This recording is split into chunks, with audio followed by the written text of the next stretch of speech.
आप जब ईमान लाए 39 मर्द ईमान ला चुके थे।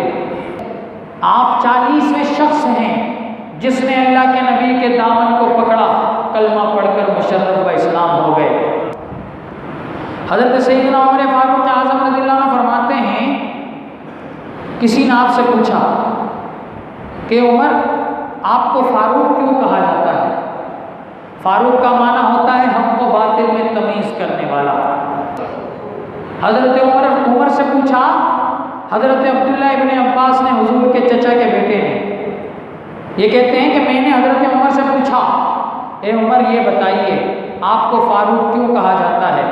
हज़रत उमर ने जवाब दिया कि मैं हज़रत सैयदना अमीर हमज़ा सैयदुश्शुहदा, हुजूर के चचा जान, हुजूर के रिज़ाई भाई हज़रत अमीर हमज़ा के 3 दिन के बाद इस्लाम लाया। मुझसे 3 दिन पहले हज़रत अमीर हमज़ा ने इस्लाम कबूल किया। अल्लाह ताला ने इस्लाम के लिए मेरे सीने को भी खोल दिया। अब सीना कैसे खुला?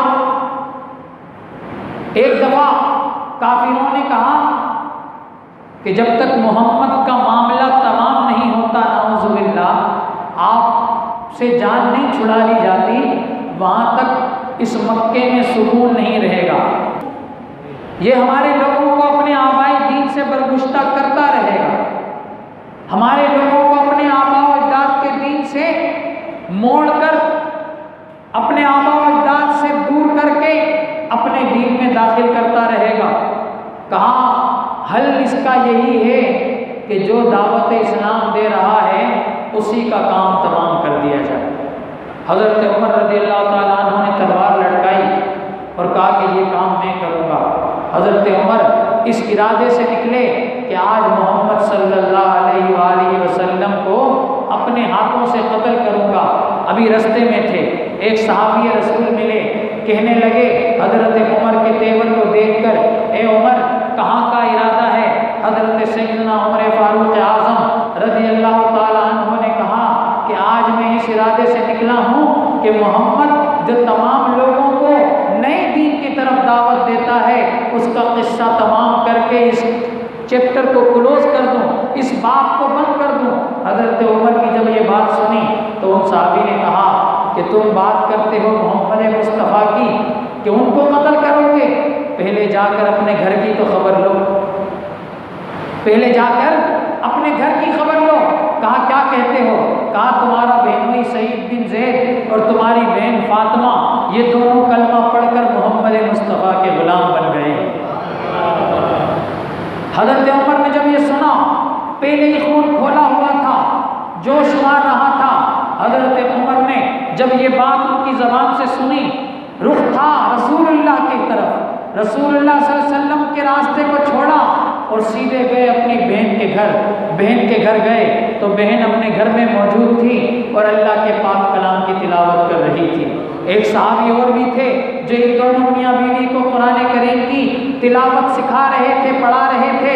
वो सहाबी रसूल वो भी मौजूद थे, ये दोनों मियाँ बीवी भी मौजूद हैं। हज़रत सईद बिन ज़ैद हज़रत उमर के रिश्तेदार थे, बहनोई थे, चचा के लड़के थे। हज़रत फातिमा जो हज़रत उमर की बहन थी, उनका हौसला देखिए, उनकी हिम्मत देखिए कि उन्होंने किस तरह एक ताकतवर मर्द के सामने खड़े होकर इस्लाम के हक होने की बात की। मौरखीन लिखते हैं हज़रत उमर ने जाकर दरवाज़ा बजाया। जैसे ही दरवाज़ा बजाया कमरे के अंदर खलबली मच गई। हज़रत उमर फारूक की आवाज़ सुनी, सब डर गए, अब क्या होगा? रोब बड़ा था, हज़रत उमर का जलाल और रोब बड़ा था। हज़रत उमर का जलाल और रोब बहुत ज़्यादा था। बहन भी डरी, बहनोई भी डरे। वो जो साहबी पढ़ाने आए थे वो तो कमरे में एक जगह छुप गए। बहन ने दरवाज़ा खोला, कहा क्या पढ़ रहे थे अंदर तुम लोग? हज़रत उमर की बहन ने कहा हम अल्लाह के पाक कलाम की तिलावत कर रहे थे, बस ये सुनना था। हज़रत उमर ने न इधर देखा न उधर, अपनी बहन को भी मारा, अपने बहनोई को भी मारा, यहाँ तक कि अपनी बहन को लहू लुहान कर दिया। आपकी बहन हज़रत फातिमा खून से बिल्कुल जो है लथपथ हो गई, लेकिन आपकी ज़बान से एक कलमा निकला। आपने कहा, ए उमर, आज अगर तू हमें जान से भी मार दे, अगर तू हमारे जिस्मों से हमारी जान भी निकाल ले, तो जान तो जा सकती है, मोहम्मद की गुलामी का पट्टा गले से जुदा नहीं हो सकता।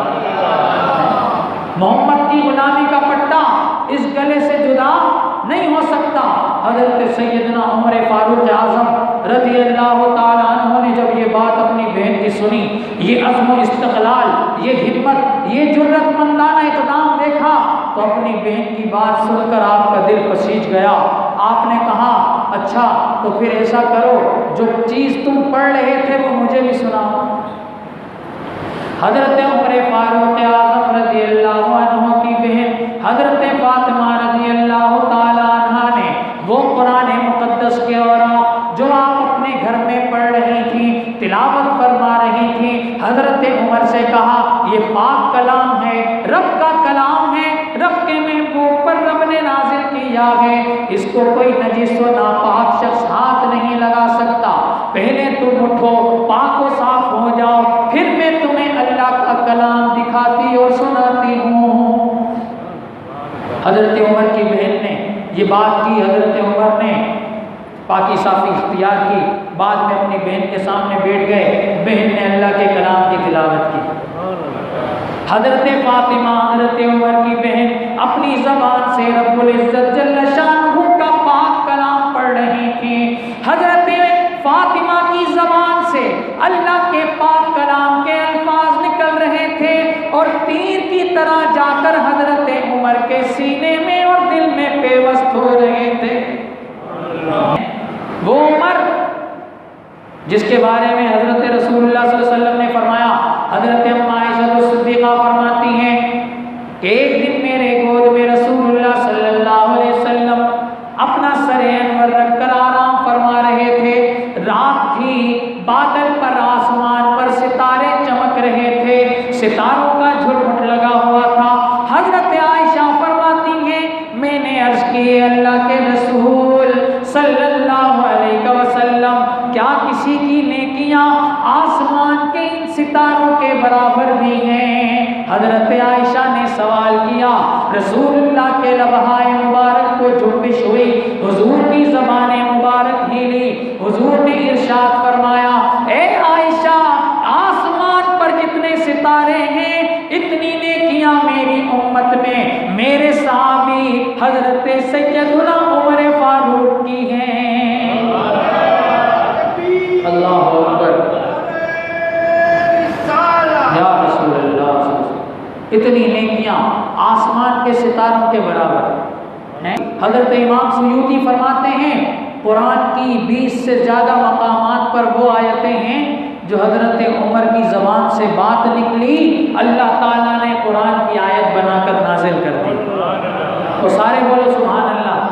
पता चले कि बोल रहे हो, समझ आ रही है कितनी, 20 से ज़्यादा आयतें। जैसी हज़रत उमर की बात निकली वैसी अल्लाह की तरफ से आयतें आने लगी। ये मकाम है उमर का, उसकी बात हो रही है। ज़रा सुने, ईमानी गैरत को जगाने के लिए, जज्बा ईमानी को बेदार करने के लिए हज़रत उमर का जिक्र जो है वो मोमिन के लिए जो है वो काम करता है।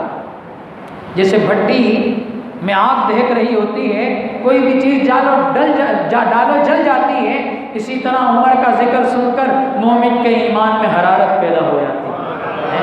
ऐसे हज़रत उमर रज़ियल्लाहु अन्हु, हज़रत फातिमा फरमाती हैं, मैंने कलाम पाक की तिलावत शुरू की, मेरे भाई उमर के सीने में कलाम पाक के हुरूफ तीर की तरह जाकर पेवस्त होने लगे। वही उमर जो तलवार लेकर रसूलुल्लाह सल्लल्लाहु अलैहि वसल्लम के कत्ल के इरादे से अपने घर से निकला था, अब वही उमर है जो अल्लाह के कलाम की तिलावत को सुन रहा था और उसकी आंखों से आंसू जारी हो गए थे। अब उमर की आंखों से क्या निकल रहे थे? ये कलाम पाक की तासीर है। क्या है जी? अल्लाह रब्बुल इज़्ज़त के पाक कलाम की तासीर है। अल्लाह के नबी अलैहिस्सलातु वस्सलाम भी इसी पाक कलाम की आयतें पढ़ते थे।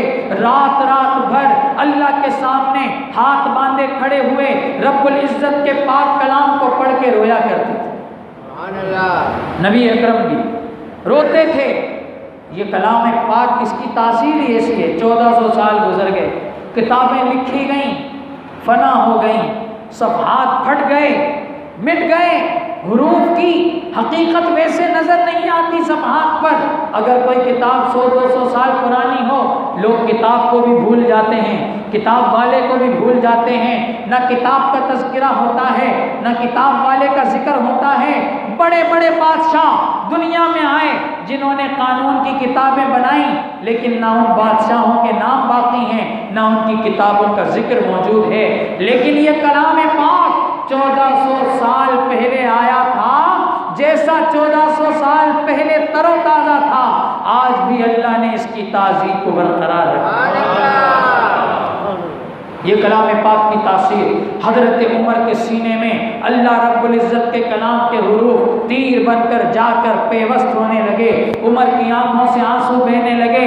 हज़रत उमर जो अभी तक रसूलुल्लाह के कत्ल का इरादा लिए हुए थे, अब कुरान की तिलावत सुनकर दिल मोम हो गया, पसीज गया। यही उमर जिसके लिए अभी एक दिन पहले, एक रात पहले दार अरकम में अल्लाह के नबी ने हाथ उठाए थे, हाथ उठाकर दुआ की थी, अल्लाहुम्मा इज़्ज़ल इस्लाम बि उमर इब्न खत्ताब। बोलो सुभान अल्लाह। ए अल्लाह, उमर इब्न खत्ताब के जरिए इस्लाम को इज्जत अता फरमा। ये वो लोग हैं जिनके जरिए अल्लाह ने इस्लाम को इज्जत दी है। ये वो आदमी है हजरत उमर जिनके लिए, जिनके इस्लाम के लिए अल्लाह के नबी ने अपने मुबारक हाथों को उठाकर अल्लाह की बारगाह में दुआ की है कि बारे इलाह, तुझसे तेरा नबी सवाल करता है कि इस्लाम की खिदमत के लिए तू उमर इब्न खत्ताब को मेरे पास भेज दे, इसको अपनी बारगाह में कबूल कर। सोचो क्या शान होगी उमर की, क्या शान होगी। मुराद रसूल इसीलिए अल्लाह के नबी अलैहिस्सलातु वस्सलाम के इस सहाबी हज़रत उमर को कहा जाता है, क्योंकि अल्लाह के रसूल ने अल्लाह से एक मुराद मांगी। वो मुराद ये थी, बारे इलाह अरब का जर्री जवान हज़रत उमर मेरी झोली में डाल दे। मुराद रसूल हज़रत उमर रज़ियल्लाहु अन्हु, उधर दुआ एक रात पहले हुई थी, दुआ का असर इधर नमूदार हो रहा था। इधर हजरत फातिमा कुरान की तिलावत कर रही थी, दुआए मुस्तफ़ा जो इजाबत का सेहरा लिए आसमानों के पर्दों को चीरती हुई अल्लाह रब्बुल इज़्ज़त के अर्श तक पहुंची। अल्लाह रब्बुल इज़्ज़त ने कबूलियत का सेहरा अता फरमाया। कोई दुआ मुस्तफ़ा की भला अल्लाह रद्द करता है? आला हज़रत फरमाते हैं ना, इजाबत का सेहरा और इनायत का जोड़ा, अरे दुल्हन बन के निकली दुआए मोहम्मद, दुल्हन बन के निकली दुआए मोहम्मद, दुल्हन बन के। इधर से दुआ निकली, जैसे दुल्हन को दूल्हा कबूल करता है, ऐसे महबूब की दुआ को रब्बुल इज़्ज़त कबूल फरमाता। असर ज़ाहिर होने लगा, कलाम पाक के अल्फाज भी काम कर रहे हैं। इधर हजरत फातिमा की मेहनत भी है, उनका आज़्म इस्तक़लाल भी है, हिम्मत भी है, ताकत भी है कि खून से आलूदा होना पसंद किया, लेकिन मोहम्मद मुस्तफ़ा की गुलामी का हक़ अदा किया और बता दिया कि अगर मैं औरत हूँ तो क्या हुआ, गुलाम मैं उस मुस्तफ़ा की हूँ कि जिसका गुलाम मर्द बने उसकी मर्दानगी दोबाला हो जाती है, और जिसकी गुलामी औरत इख्तियार करे तो अल्लाह उसको मर्दों वाला हौसला है। भाई ये है गुलामी मुस्तफ़ा कि अल्लाह औरतों को भी जुर्रत अता फरमाता है। हज़रत उमर ने कहा कि जिस मोहम्मद की गुलामी का पट्टा तुमने गले में डाला है, मुझे भी उस मोहम्मद के कदमों में ले चलो, मैं भी जाना चाहता हूँ और उस गुलामी के पट्टे को अपने गले में डालना चाहता हूँ। दोनों यहाँ से निकले, दार अरकम में हुजूर मौजूद थे, दरवाज़ा बंद था, हज़रत उमर पहुँचे, तलवार बदस्तूर गले में लटक रही है। किसी ने देखा दरवाजे के झरोके से कि उमर आ रहे हैं, बताया गया या रसूल अल्लाह उमर चले आए हैं। अल्लाह के नबी सल्लल्लाहु अलैहि वसल्लम ये सुनकर खुद बनफ्स नफीस बाहर आ गए, इस्तकबाल हो रहा है। हुजूर खुद बाहर तशरीफ़ ले आए, हजरत उमर फारूक फरमाते हैं जैसे ही मैं हुजूर के कदमों में पहुंचा, हुजूर ने मेरा गिरेबान पकड़ा, मेरा गिरेबान पकड़कर मुझे जोर से झिंझोड़ा और फरमाया मान तभी मुंतहिन या उमर, ए उमर क्या तू बाज नहीं आएगा। कहा हुजूर ने ये कलमात कहे, मेरा गिरेबान पकड़ा, बस क्या था, मैंने बेसाख्ता पुकार कर कहा अशहदु अल्ला इलाहा इल्लल्लाह व अशहदु अन्नका रसूलुल्लाह। इधर से हुजूर के ज़बान से अल्फाज निकले। हजरत उमर कहते हैं मैंने कलमा पढ़ा, दामन मुस्तफ़ा से लिपट गया। हुजूर का कलमा मैंने पढ़ा, दार अरकम में ऐसी खुशी की लहर दौड़ी कि दार अरकम में नारे तकबीर की सदा बुलंद हुई। जैसे ही नारे तकबीर लगाया गया, इतनी जोर से अल्लाह अकबर का नारा गूंजा कि मक्के की पहाड़ियों में इसकी आवाज़ पहुंच गई।